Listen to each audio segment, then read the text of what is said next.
खुलुमबाय गाबोन आगष्टनि 6 तारिख बे समाव जोङो गाबोन जि 6 तारिख दिनाव चिरां जिल्ला दुलाराय फरायसा आफादा बाथि जि बड'लेण्ड मुंख्लं ट्रफि बादायलायनाय बे हाबाफारिखौ दिनै चिरां जिल्ला एबसुआ बासुगाव दख'रा दुलाराय फरायसा आफादनि सिङाव थानाय रनसायदाम दालाय आफाद बेनिनो जि गसाइगामिनि नैबे जोंफुं गेलेग्रा फोथाराव जि मोनसे बादायलायनायनि जि मोनसे हाबाफारि बेखौ खुंनो थाखाय थाम-थिम खालामबाय। गाबोन जागायनानै बियो 3थायाव जागोन। जि ओपनिं मोनसे खेला बियो 3थानिफ्राय जागायगोन आरो बियो जोबथा जि खेला आगष्टनि 10 तारिखआव बे जोबहैगोन। दा नैबे गासै हाबाफारिया जि दुलाराय फरायसा आफादनि बिथांखि बा थांखि बा बिनि जि मोनसे मिशन बड'फा गोजोआरि मावसोलायनाय थांखि बे मावथांखिनि दारैनो नैबे जि 13 बोसोर सिंनि हौवासाफोरनि जि मोनसे बेयाव जोलुर बादायलायनाय जों बेखौ बेयाव खुंफुंनो थाखाय थाम-थिम खालामबाय। बे बादायलायनायाव गासै मोन 7 दख'रानि जोंनि आन्डार 13 जायफोरा जोंनि 13 बोसोर बैसो सिंनि हौवासाफोर बे जोंनि गेलेगिरि बिथांमोना बेयाव बाहागो लाफैगोन। गाबोन गिबि सानाव बेजिं दख'रा आरो बासुगाव दख'रानि सिङाव नैबे गिबि जि मोनसे ओपनिं खेला बे गाबोन जानो थांगासिनो दङ। जोबोद मोजां मोनसे बेयाव खेला जागोन।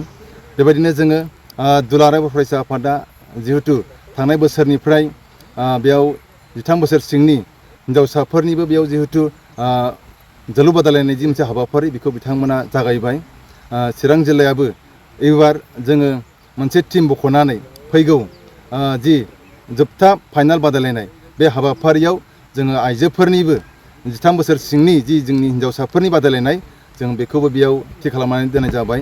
बेखायनो नैबे जि मोनसे खुंजानो लानाय जि मोनसे जोलुर बादायलायनाय हाबाफारि बे जोंनि थाखाय जोबोद मोजां। जोंनि इयुन जोलैफोरनि थाखाय जिहेतु नोङो दिनै गोबां जोंनि फंबायमोना आरो बिनानावमोना दिनै जि मोनसे दिनै ड्राग्स बायदि गाज्रि मोनसे जि मोनसे फेग्रा मुवा बा गुबुन गुबुन ड्राग्स बे गाज्रि बेसादफोरजों बिथांमोना दिनैहाय बेस्थ' जानायखौ जों नुनो मोन्दों। बेखायनो जों बिथांमोनखौ मोजां लामा दिन्थिनाया जोंनि बिबान आरो बेनिनो दिनै जोलुर बादायलायनायजों बिथांमोननि देहाजों लोगोसे बिथांमोननि फरायनाय आरो बिथांमोननि केरियारखौ नोजोर होनानै जोङो दिनै दुलाराय बर' फरायसा आफादनि थांखि बायदियै चिरां जिल्ला दुलाराय बर' फरायसा आफादाबो नैबे 13 बोसोर बैसो सिंनि जि मोनसे जोलुर बादायलायनाय बे मावथांखिजों जोङो दिनै बेखौ खुंनो लाहार फाहार खालामबाय।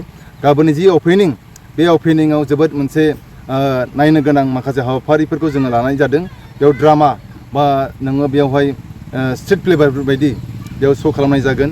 लोगोसे मोसानाय थागोन आरो गुबुन गुबुन बेयाव हाबाफारि थागोन। बेखायनो नैबे समाव बासुगाव दख'रा दुलाराय बर' फरायसा आफादनि सिङाव थानाय गासैबो जोंनि बर' रायजो राजा आरो बिसेसकरि जोंनि रनसायदाम दालाय आफादनि सिङाव थानाय जोंनि मानगोनां रायजो राजा आइ आफा आरो जोंनि गासैबो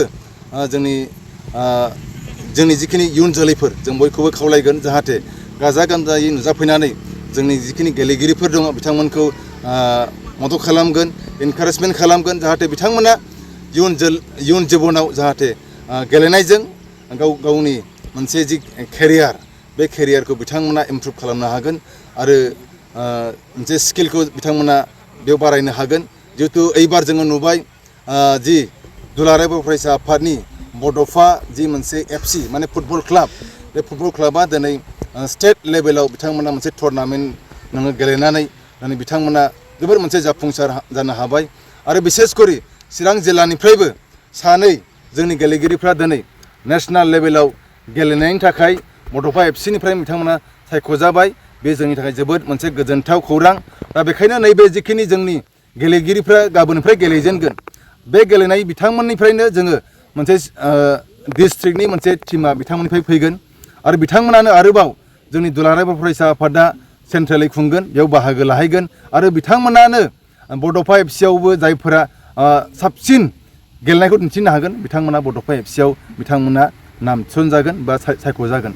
दा बेबायदिनो फारि फारि दिनै स्टेट लेभेल नेसनेल लेभेलाव दिनै आइ लिग गेलेनो थाखाय थाम-थिम जादों जोङो बेखौ नुबाय थानाय जादों। दा बेखायनो जेरैबायदि दिनै दुरान्ड कापआव बड'लेण्ड FCआ जेरैबायदि देखायदों बा जोंनि बड'लेण्ड हालामाव दिनै गेलेनाया जेरैबायदि दिनै मोनसे मोजां मोनसे राहा लामा जिउ राहा लामानिबो जोङो दिनै नुनो मोन्दों। दा बेखायनो नैबे गेलेनाय बिथिङाव जाहाथे जोंनि गासैबो रायजो राजाया सिरि मोनो आरो दुलाराय बर' फरायसा आफादा जाय थांखिखौ जाय बिथांखिखौ लानानै दिनैहाय आवगायदों बे बिथिङाव गासैबो रायजो राजानि जोङो मदद मोनगोन आरो बिथांमोना जोंखौ हेफाजाब खालामगोन। जों बेखिनिखौ बयनिसिमबो आसा खालामदों।